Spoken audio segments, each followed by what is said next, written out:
नमस्कार, pinnacle online coaching में आपका स्वागत है। मैं हूं मोहित सिंह मार और अब हम करेंगे एसएससी सीजीएल टीयर 1 2016 पेपर और पेपर कोड होगा 913। मैं आपको रीजनिंग का पोर्शन करवाऊंगा। प्रश्न 1 में दिए गए विकल्प में से संबंधित शब्द अक्षर संख्या को चुनिए। विमान चालक, विमान चलाना। जिस तरह विमान चालक का काम क्या होता है, विमान को चलाना, उसी तरह विधायक का काम क्या होता है, लेजिस्लेट करना। यानी लेजिस्लेट करना का मतलब है कानून को बनाना। हमारा इस प्रश्न का सही उत्तर क्या होगा? विकल्प बी। प्रश्न 2 में A B D G C D F I.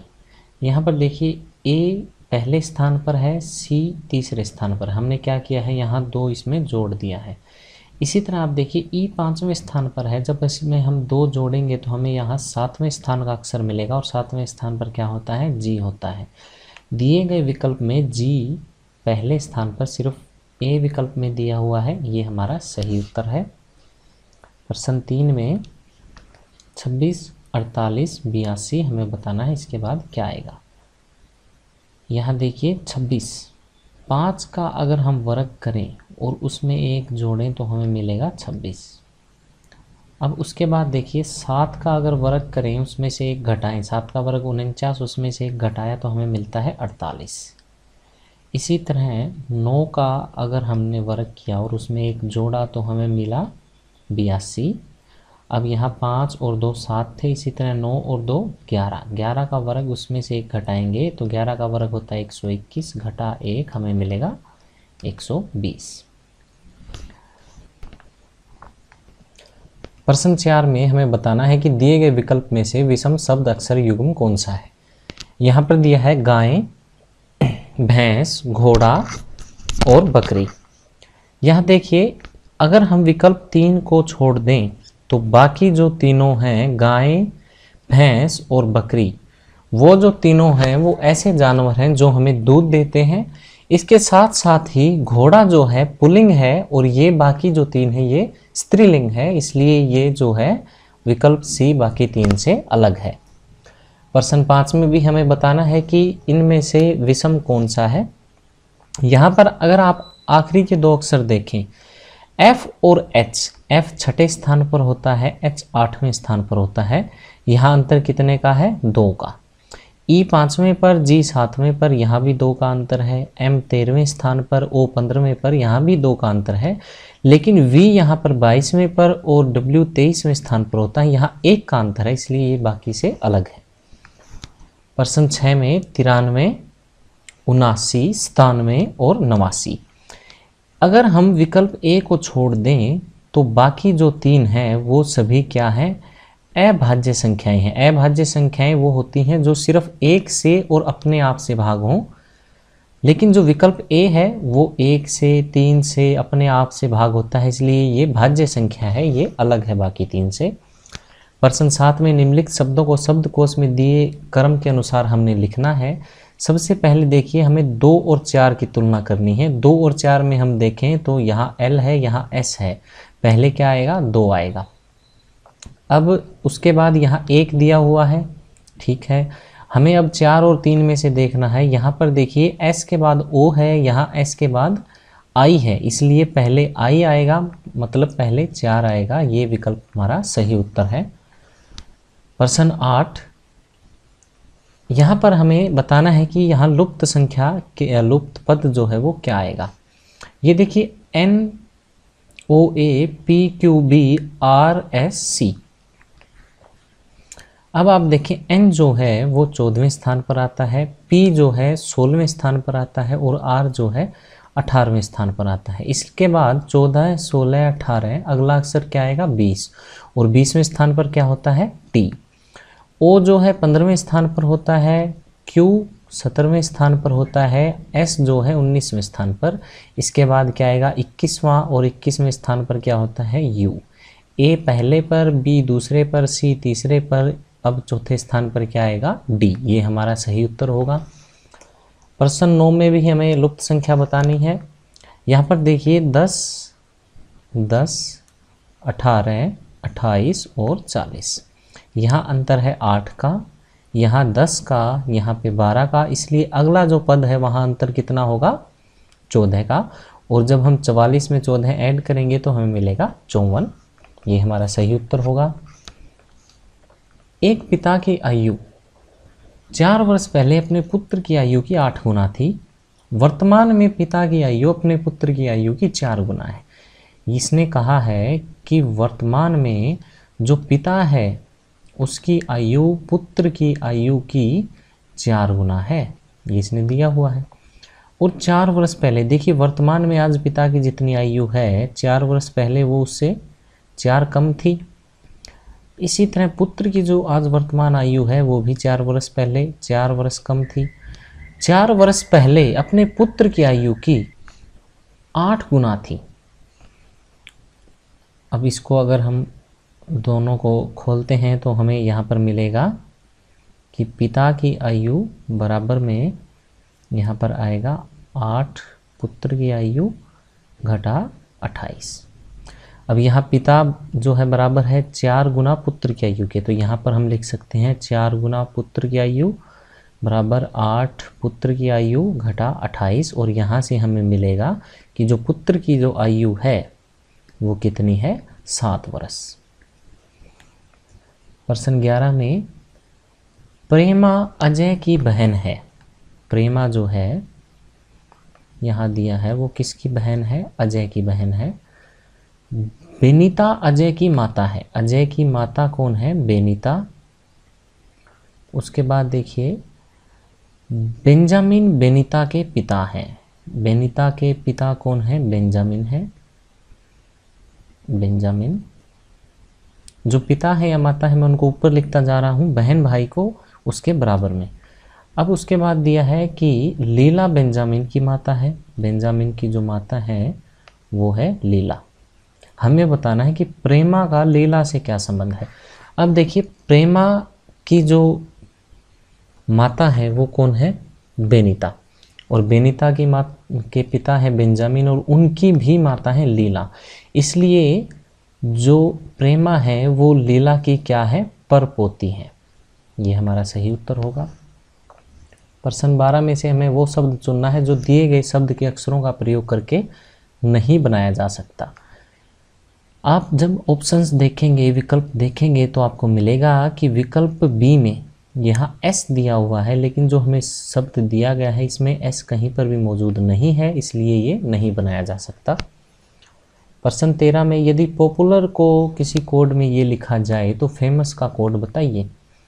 P, यहाँ पर पी है, ये है क्यू, मतलब हमने इससे जस्ट जो है हमने इससे अगला ही अक्षर यहाँ लिख दिया, या हम कह सकते हैं कि हमने इसमें एक जोड़ दिया है। पी 16वें स्थान पर होता है, क्यू 17वें स्थान पर।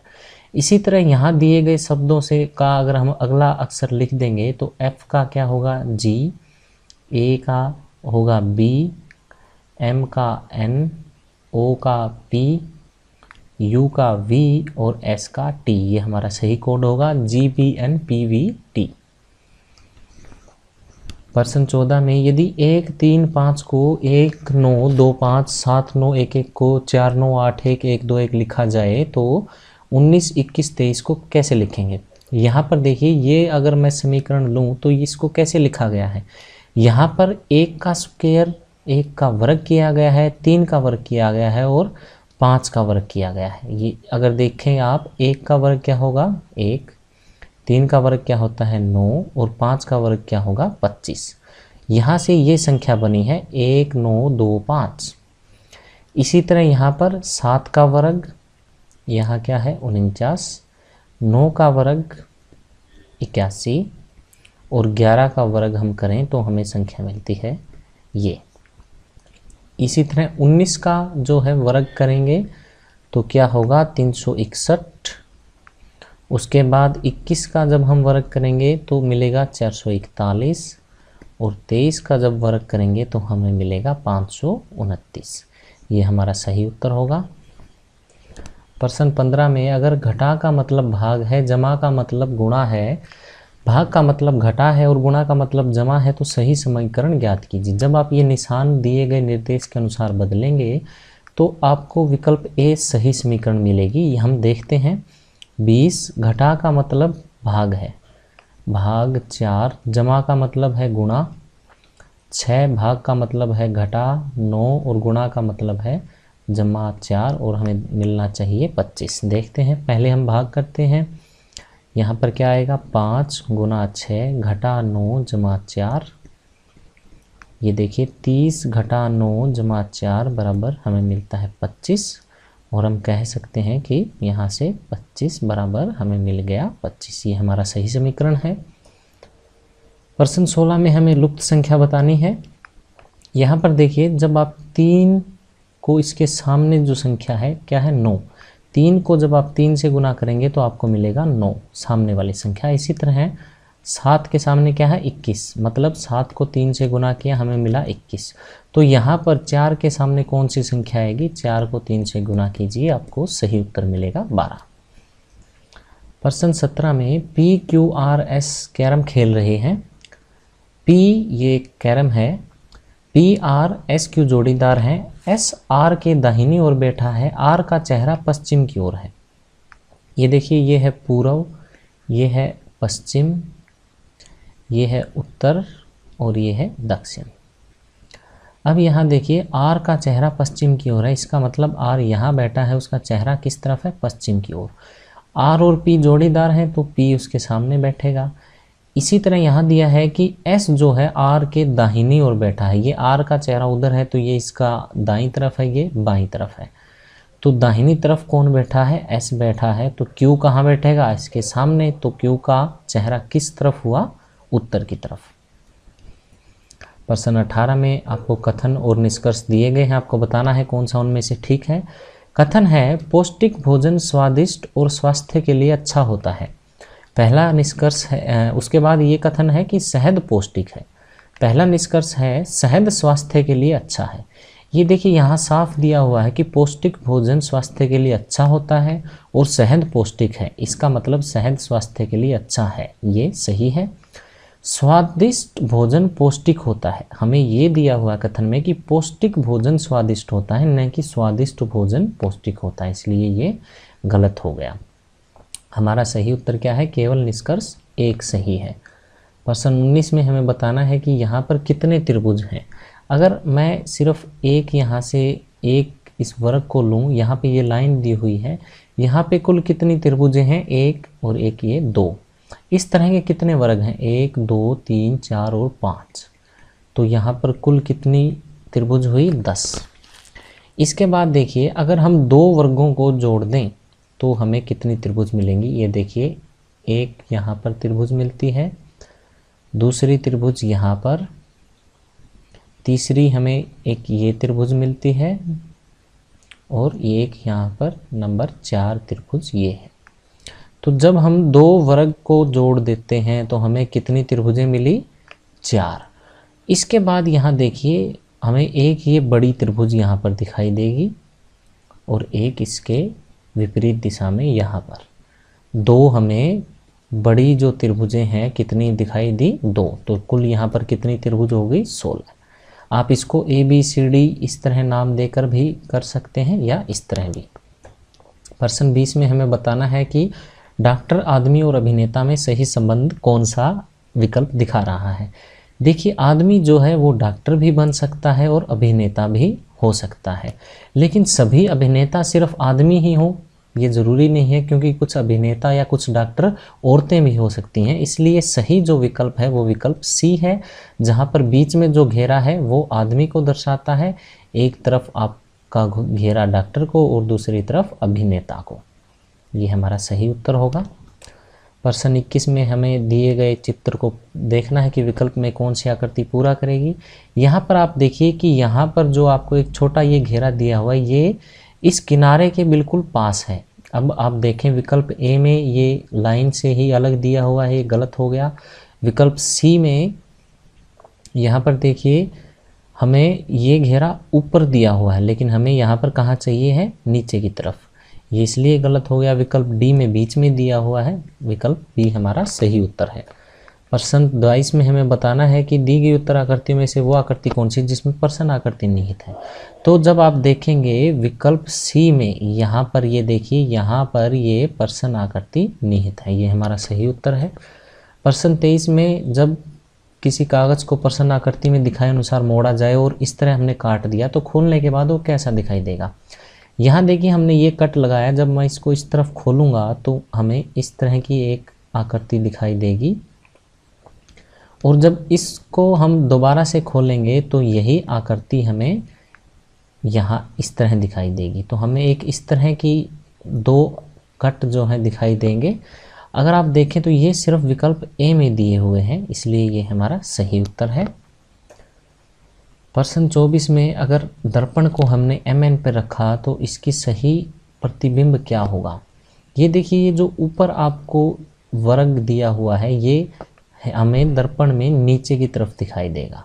अगर आप देखें कि जो विकल्प ए है उसमें ये ऊपर दिया हुआ है, विकल्प बी में भी ये ऊपर ही दिया हुआ है, इसलिए ये दोनों गलत हो गए।